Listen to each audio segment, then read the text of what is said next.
What's up guys? I know it's been a while since my last self-published video.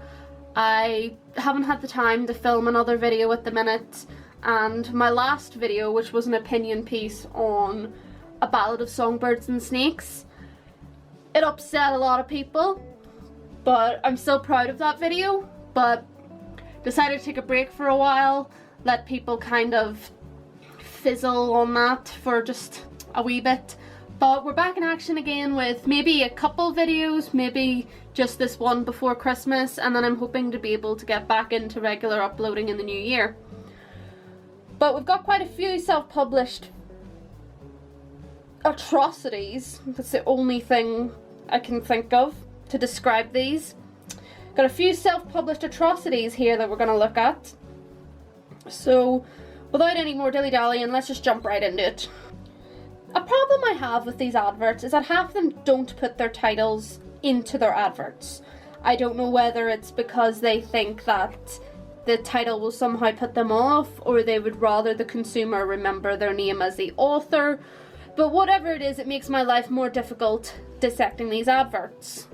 So this first book we're looking at, after extensive research, having to flick through loads of these titles that this author's written to try and find the right one that fits, is The Junkyard Boys by S.H. Richardson. We've got a small snippet here, thank God, God loves me today, that says, "Do you have any idea how beautiful you look right now? I can't wait to touch every part of your body with my mouth until you beg me to stop." I'm going to give the benefit of the doubt and say that that typo is in the advert and not in the book itself. So we won't touch on that because typos happen, trust me, I know, I'm terrible for them.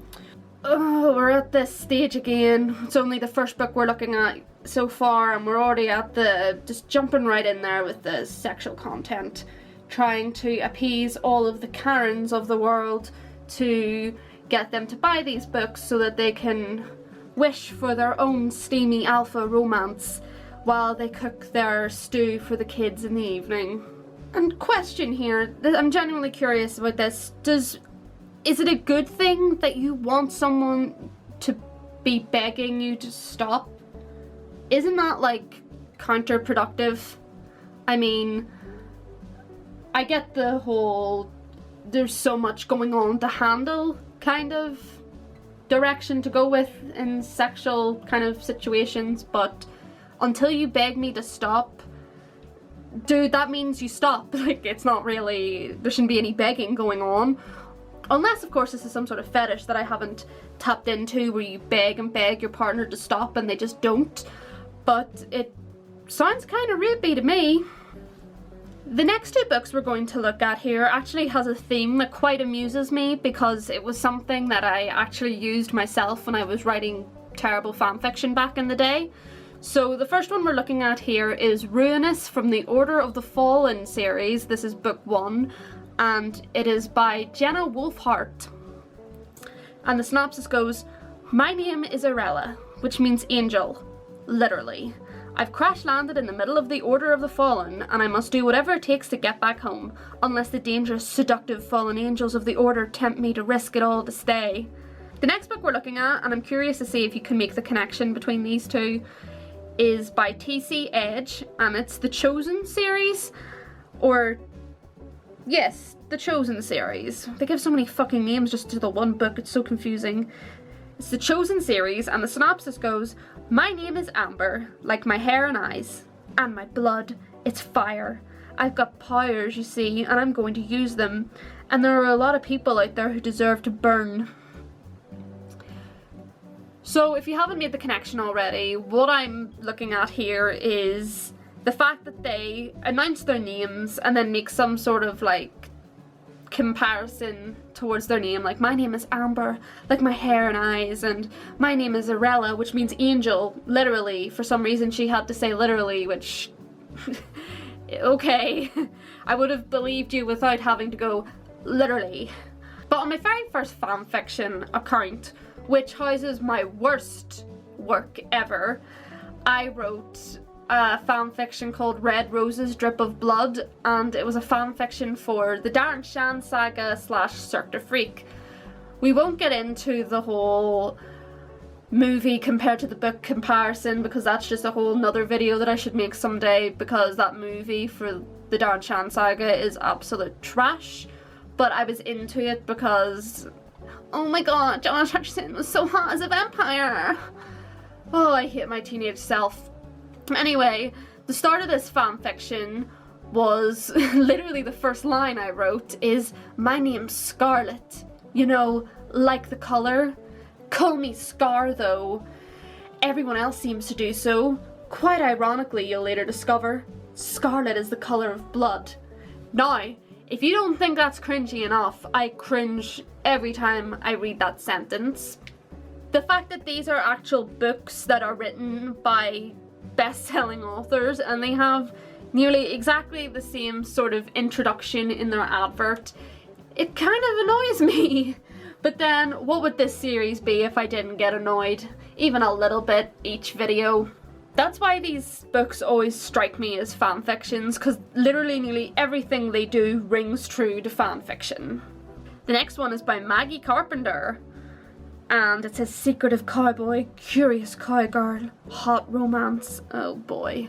So when I was doing my research to try and find the title of this book, because once again Maggie hasn't thought it helpful to include the title of her book in her advert, I found out that this woman, Maggie, she actually writes a lot of cowboy stories. Like, I literally can't find which one is the book that this is from, that this ad is from. So we're just gonna read the little synopsis here, and I'll show you a couple of these these clearly Shakespearean works. So it says, she broke his rules. She could lose her job, but a clause in her contract offers a different option, one she hopes he'll take.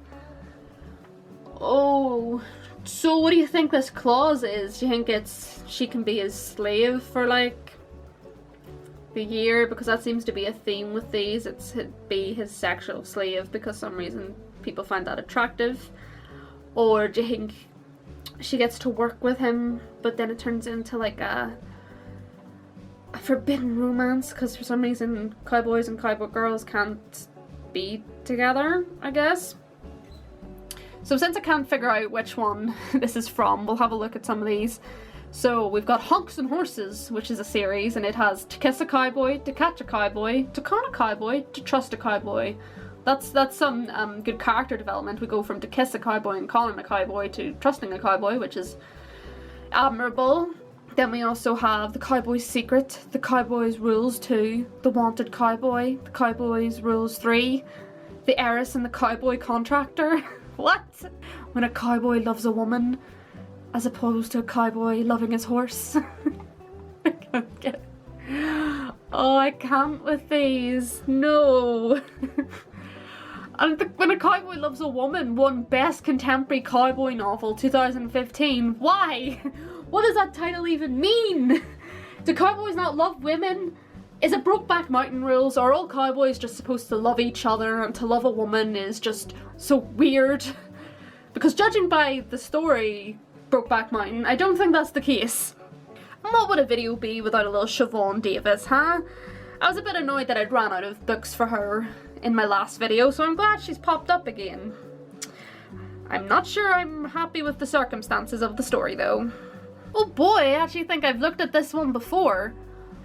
I think this has happened quite a few times now where authors create different they use different photos and different descriptions to advertise their books, and then you end up realizing, oh, it's just the same old shit I was looking at before. This is Cruel Intentions, a dark high school bully romance by Siobhan Davis, and I'm pretty sure I've mentioned before my feelings on bully romances. I can't remember if I have again, so we'll just have a little discussion now. Bully romances are insulting. They're insulting to anyone who has ever been properly bullied in high school by anyone. Bullying is just a cowardly, horrendous thing to be doing, and the fact that these authors insinuate that you can fall in love with the person who is actually torturing you through your high school days is just incredibly short-sighted. And just, it's just a ridiculous concept. Who thinks, oh, you've tortured me my entire school days, but you're hot, so let's get it on. It also enforces those stupid stereotypes that a boy loves a girl if he's pulling her hair or friggin' snapping her bra strap. Like, it's such a stupid idea. And for some reason people buy into it. It's something that I've seen it in my fanfiction days, I'm seeing it now in these self-published books. It's just such a ridiculous concept. And it baffles me that people actually find it entertaining. But let's see what the synopsis is. Romeo and Juliet move over because Abigail and Cam just took your place. Hands down the best book Siobhan has ever written. I need the next book now.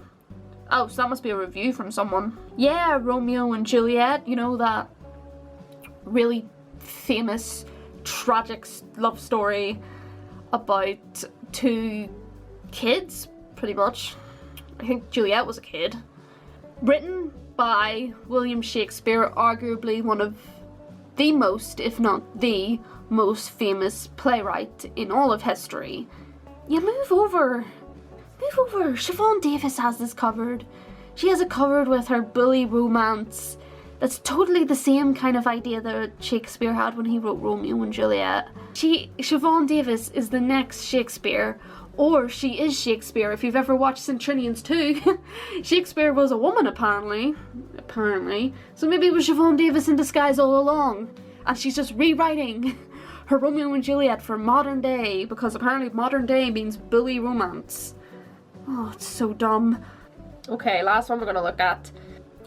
Okay guys, this is by Clarissa Wilde, but in the advert, the synopsis, there is no way at all of me being able to tell what this book is, because there's no title, there's no names mentioned in the ad, there's just this I and his sort of situation going on. So I'm going to read out the synopsis and just have a wee picture of Clarissa Wilde here, and you can, if you're so inclined, you can search for this book yourselves. I spin around and stare him down. He's so close, and I can see the creases on his skin where his once cheerful smile has now turned into a bitter scowl.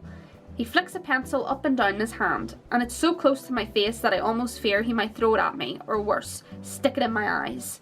Am I the only one who sees this rage? What are you doing, I ask. Sitting. His voice is gruff and raw, as if he's trying to scare me off with a sneer, but I'm not afraid of him. Despite my thoughts about the pencil, I know he'd never do something like that. Not in front of all these people anyway. I make a face. Better put that pencil down before you hurt someone. I know what I say sounds petty, but I feel petty, especially with him breathing down my neck. His top lip curls up and a short, vicious grin appears and disappears all in the span of 2 seconds. Better put that phone down before you text something you'll regret. Did he just threaten me? I narrow my eyes at him. Mind your own business. And what if I don't, he retorts. I sigh. I don't like playing games, so don't even try. Oh, I'm not playing games. His tongue briefly darts out to wet his bottom lip. If I was, you'd know. Oh, great. We've got another abuser in the making here. She literally thought he was going to stab his pencil into her eyes. What an admirable male love interest, ladies and gentlemen. Clarissa Wilde, you did it. You made someone in the span of a small advert sound more dangerous than Christian Grey. That is a fantastic achievement. That's the sort of thing these books should be getting awards for. I mean, the character literally tries to backtrack and say, oh, I know I said the thing about the pencil, but you know, he'd never do that in front of so many people. So are you saying he'll do it if you were alone? Dear? Like, what even? I have no words. This man sounds like a predator. He doesn't even sound like a predator. He sounds like a Ted Bundy in the making. He sounds like he is going to murder this girl. How is that?